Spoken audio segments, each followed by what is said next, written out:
Hello everyone, welcome back to SportsKhabri. I'm Rahul and with me today is the co-founder of FanCode, Yannick Colaco.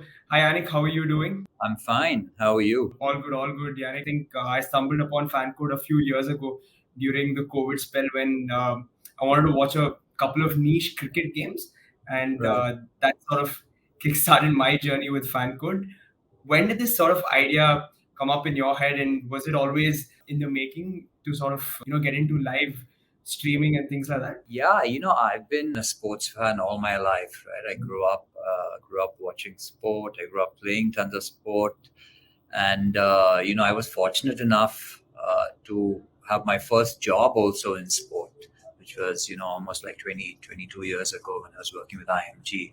So my entire career, I've always tried to make sure that I'm around the sports and media ecosystem because it's something I'm genuinely very passionate about.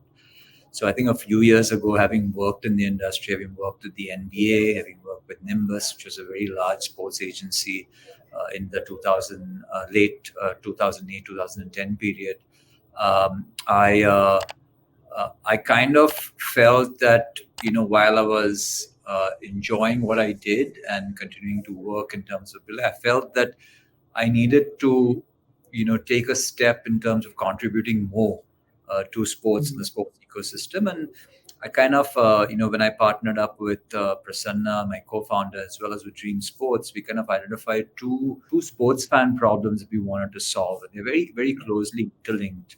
One is that sports fans in this country didn't have access to the content that they wanted, and they could not find or have any access to the sports fan gear, sports merchandise that they loved, right? And there were two parts of the same problem, which all starts from sports fandom, and both on the content and the merchandise side, it was really interesting. Content, there's been so much investment that's gone into content over the period of the last 30 or 35 years in India, but that investment has continued to get a lot more concentrated around premium events, right? So whether it's India cricket events, or whether it's the FIFA World Cup, men's FIFA World Cup, or whether it's the IPL, there's just larger and larger investments going in there, and because that's just the way the business model of linear broadcasting is, right? Which is very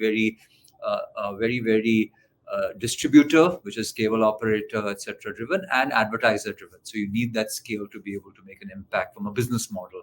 So we felt that while sports fandom was growing, there was this massive opportunity for us to be able to solve these problems on both the content side, which we thought was, and we felt that the way the digital revolution was exploding in India, that we could use the medium of digital to solve these problems.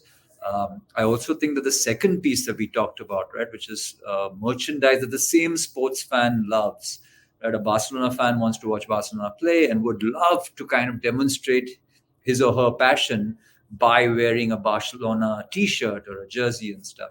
And that is also something that sports fans struggle with in terms of both access to, because most of these global sports brands or Indian sports brands don't have a range of products available, and the second is price points, which was very very high end in terms of what was available. So when we started FanCode, we basically started with this under the Dream Sports umbrella to be able to solve these core sports fan problems. Coming to the content side first, were there when you were targeting these non-premium sort of leagues and tournaments, from a business perspective, how did you sort of think that this would be profitable? Was there what was the idea and how do you actually make it profitable when you're not targeting these big tournaments? So I think you start with a very basic premise of any direct to consumer company, right? You start with the premise is, am I adding value to the consumer?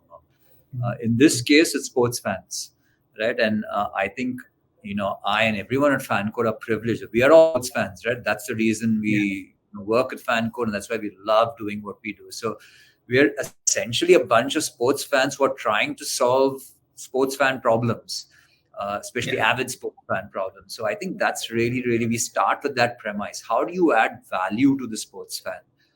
And the not just the curious, the one who watches one game in a year, but the avid sports fan, someone who actually, this is a dated kind of analogy, but when in 2008, 2010, I remember someone saying this to me. The sports fan is someone when they get the newspaper, they turn to the back page first, right? Yeah. Because you go to sports page first. So that's really like how do you build great products for sports fans to get access to the content that they want and merchandise that they love. So we basically started with that. How do you add value? And as we started building of how to add value, when you start experimenting with, we were very clear that we needed to be able to build a business model which rewarded the value that we gave. So we are very focused on building a direct to consumer business where the sports fan paid us directly. And Yeah. it's a very fulfilling and also kind of very humbling experience to be in that space, because you get direct feedback, right? If your price, if the value you're giving is not good enough, people won't buy. If your value you're giving is great, more people will buy. So that feedback is direct. There's no intermediary in between you. There's no cable operator. There's no, you're going directly to consumers. So our business model was always predicated on that. Then as we've kind of evolved, eventually data and this entire analytics team that we have is able to make predictions of how many fans want to watch some of the content and what they will pay for. So the ROI that we're building in business, essentially this determines how much we're willing to pay for that content. So it's a combination of having the right fans to watch it, the pricing, as well as making sure that obviously we're very disciplined in terms of how much we pay for this rights content. And honestly, that's very simply is the foundation of any successful business model. Yeah, Yannick, I mean, this is something that I observed at least when I sort of started picking up content on FanCode from 2020 onwards, was that there Right. was a lot of cricket content. Was that something that was sort of that you guys gave a lot of thought to, or am I completely wrong in saying that FanCode did sort of try to promote a fair bit of cricket during its initial years? No, I think it essentially it's the same principle, right? I think when you talk about, even people talk about, there's too much, cricket is too popular, there's too much popularity in cricket. Actually, even in cricket, right, the access to 99% of cricket, whether it's domestic cricket, under 19 cricket, women's cricket, that wasn't accessible in this country. So for us, when we said that we are essentially trying to solve this problem of access of content, just because the sport is cricket and the top tier of cricket was getting covered, didn't exclude it, right? There was so much of other cricket which there were a lot of cricket fans who wanted in this country. So we obviously started with the most obvious sport where we knew the top of the funnel in terms of the number of sports fans was higher, because that also gave us chance. I mean, in digital experimentation, doing A/B testing is something that really, really helps us evolve our digital product. But for us to be able to do that, you need a certain number of people to be able to get tests, to be able to get results which have any level of accuracy, right? So we started with cricket. We went very deep into cricket. We did tons of domestic cricket. I mean, we did cricket from state leagues like Uttarakhand, Maharashtra, Pondicherry, Tamil Nadu, Punjab, Kerala. We did lots of women's cricket. We did under 19 cricket. And we also added a lot of international cricket and a lot of international events across the world. As we did that, we continued getting other sport. But for us, it was very important, again, as a digital destination or digital platform, it's very important to be able to give our sports fans continued engagement, right? So we don't work on the principle you have one event and that's it.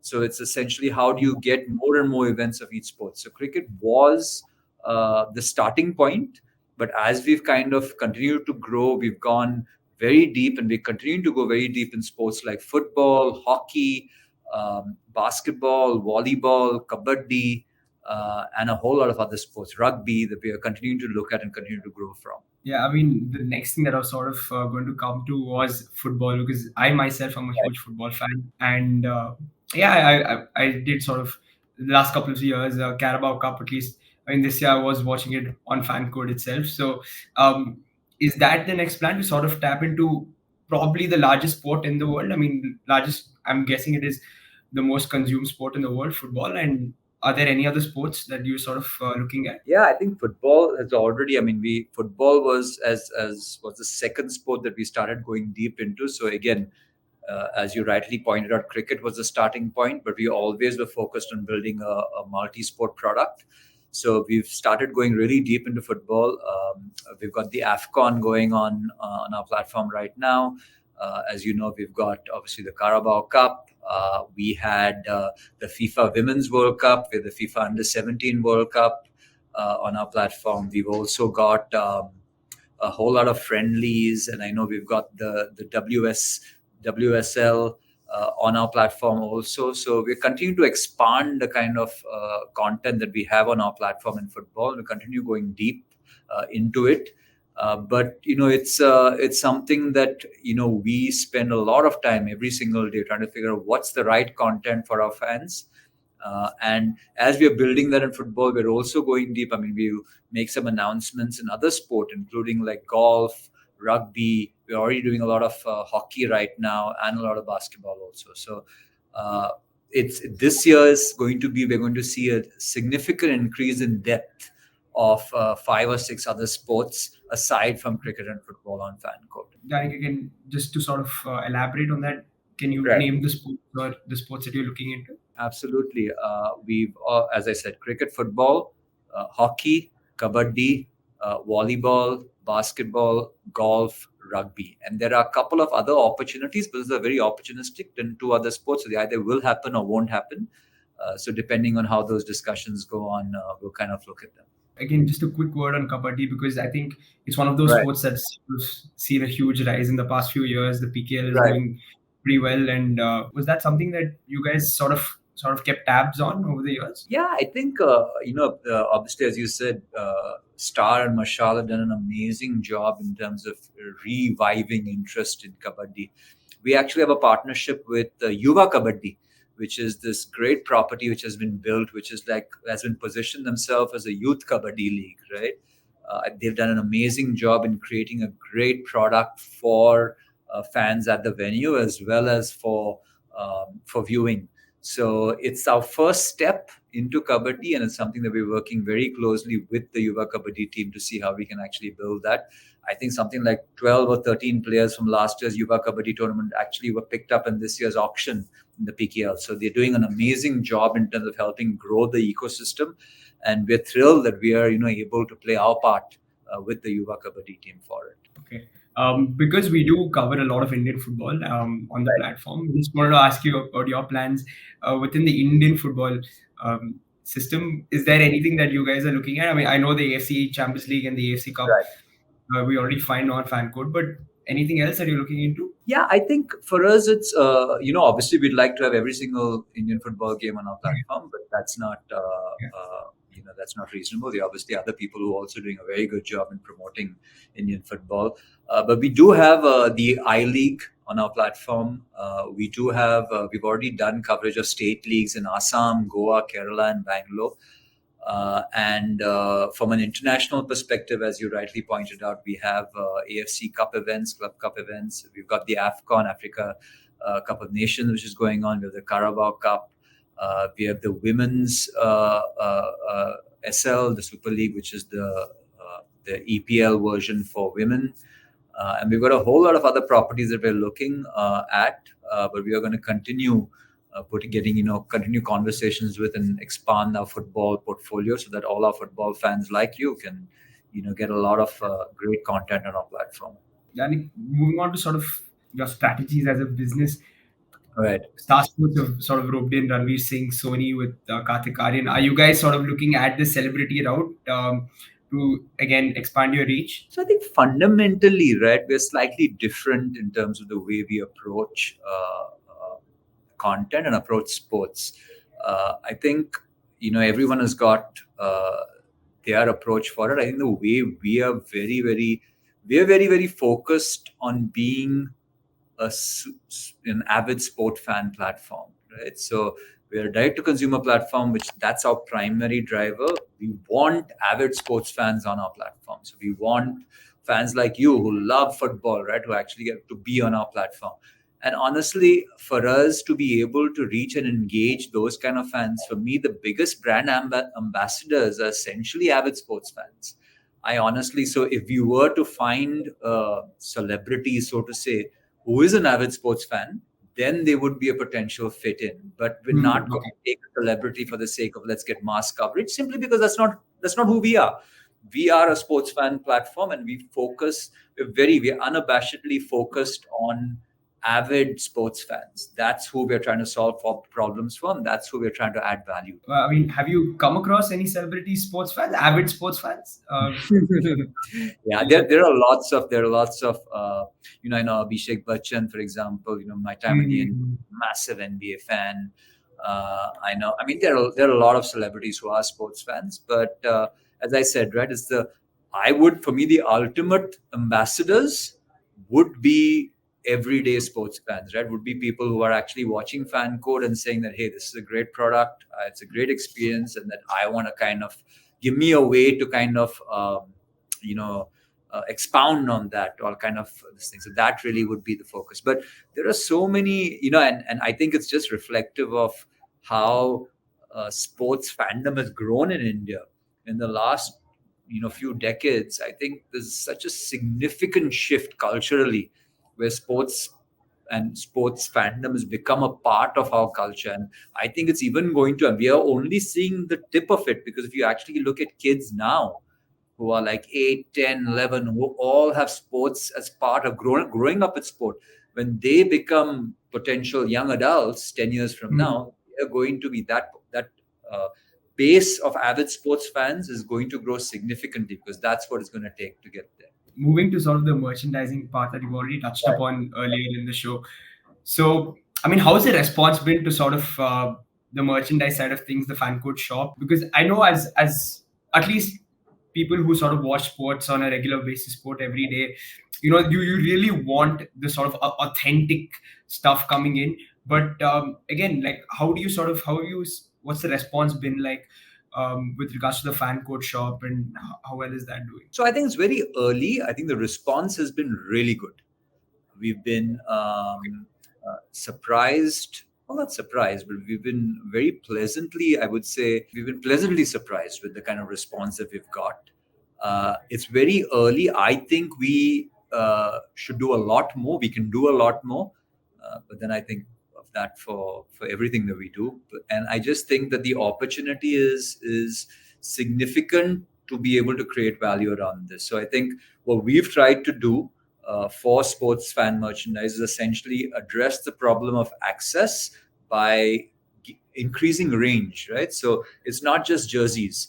So the official India team Adidas jersey was available on our platform, and they were Mhm. also ICC World Cup India tees, cotton tees, which were priced Right. at 499, 599. They were wristbands, they were cups, they were books, they were caps. I mean, the idea is to essentially provide not just the jersey, but just a range of products which essentially increase the kind of usage that a fan can actually um, get to. And then the second part is also be able to provide a slightly lower entry barrier, lower the entry barrier for people to purchase. I mean, can buy a 4,500 rupee product, right? And so how do you actually create variants of that which different fans can find an attachment with and buy? So we've now got, we obviously did the ICC. We were the official merchandise partner for the ICC World Cup. We are partners with multiple IPL teams.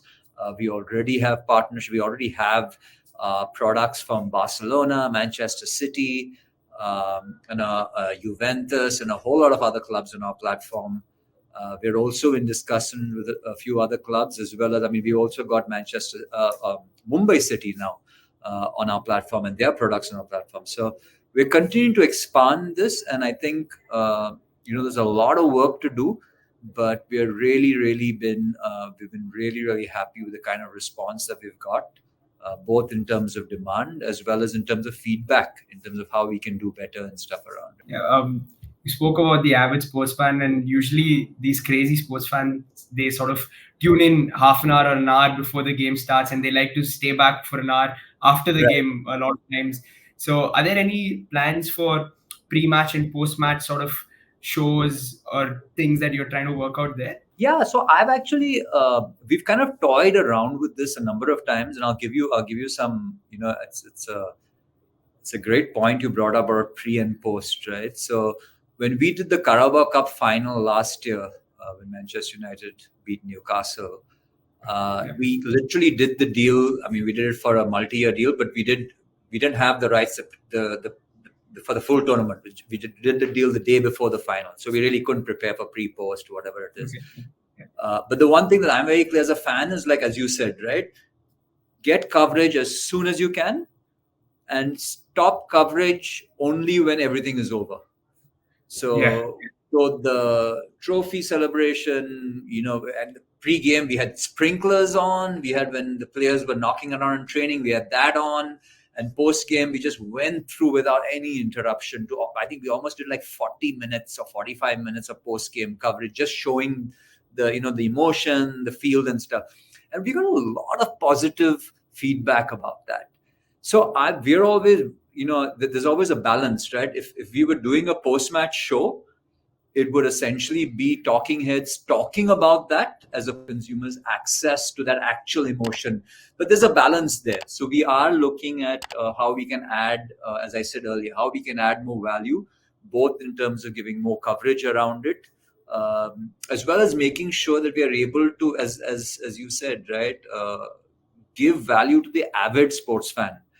Now the avid sports fan, and how to balance that emotion that they see and feel along with some coverage around it, that's something that we're kind of figuring out, and we'll keep testing. Yeah.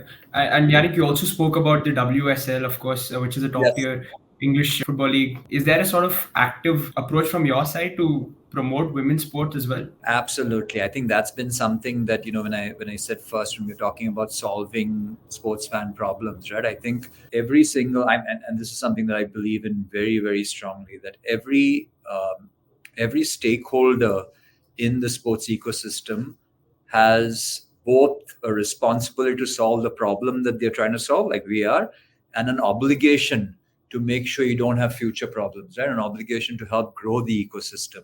So I've always thought, since we started FanCode like 4 years ago, that women's sport was something which was underserved, right, in terms of coverage, in terms of access. And it's almost self-fulfilling, because once you start covering, you start providing access, you create heroes, and only when you create heroes do young girls start playing. So it's Hmm. almost like a self-fulfilling prophecy, that you need someone to actually step up and say, hey, I'm going to do this. There's no short-term economic model. You need to look 10 years out into this. And we've taken a very last year, I think we did 6,500 plus hours of women's sport. We did over 65 events in 7 different sports. We did the FIFA Women's World Cup. We did, obviously, as you said, Barclays WSL, ICC Under-19 Women's T20 World Cup. So it's providing access to underserved sports is a really important part of our mission of making for increasing the popularity of sports. And there's also this overarching Dream Sports mission, which is our parent company, of making sports better. Yeah. Yannick, I know then you're probably now providing so many memories to a lot of sports fans around the world, but I'm sure you would have had your own sort of sporting memories while growing up. Would you like Right. to sort of share a couple of moments that stand out to you when you were growing up as a kid? Yeah, I would say for me in cricket, the memories of Sachin Tendulkar playing in Sharjah during the desert, like Hmm. a storm, and he hit Kasparov over his head for a couple of sixes. That was like a big memory for me. In football, watching Brazil play. So that time you only had access to football World Cups, right? Was a massive, massive kind of which always imprinted in the way the Brazil played through the years, right? With the style they played. I actually, for me, football, growing up, I watched a lot of local football. I grew up in Goa. So I even remember the first I League, right, where Goa had like 3 or 4 teams. I remember Churchill Brothers, Dempo, Salgaonkar. I think it was Vasco. Vasco came in the next. I remember the first Philips I League. So that was like an amazing memory in terms of watching that. So yeah, I think cricket, football, and basketball. I also remember watching Kobe Bryant's first game in the NBA, the first All-Star dunk contest that he took part in and won. So yeah, I think they're an indelible part of you know of my sports memories. And I think the amazing thing about sport is that I keep saying this, is that sports is the greatest form of entertainment that someone can have because it's unscripted, right? Hmm. You actually watch when you're watching a sports event. It's this amazing combination of these really talented athletes who've prepared for countless hours, who come together. When you watch team sport, they come together as a team and they try to essentially create this magic that you're actually watching and the story that's happening real time, and it's unscripted. You don't know the end, they don't know the end, and I think that's what actually makes sport such an amazing form of entertainment. And that's what I think draws me and all of us, right, to sport, Yeah. because of the fact that this is the story is unfolding literally in front of your eyes as you watch. Yep. Thanks so much, Yannick, sort of for taking your time out and speaking to us today. This was lovely. I hope a lot of people have gotten to know a lot more about FanCode and what it has to offer. Again, me as a sports fan, I'd only like to thank you because I'm honestly speaking, I think I've gone to watch so much more content thanks to FanCode, and yeah, I'm sure there are a lot more like me. But yeah, that's about it. Thank you so much, Yannick, and yeah, have a good day. Thank you, Rahul. Appreciate you guys featuring this. Thank you.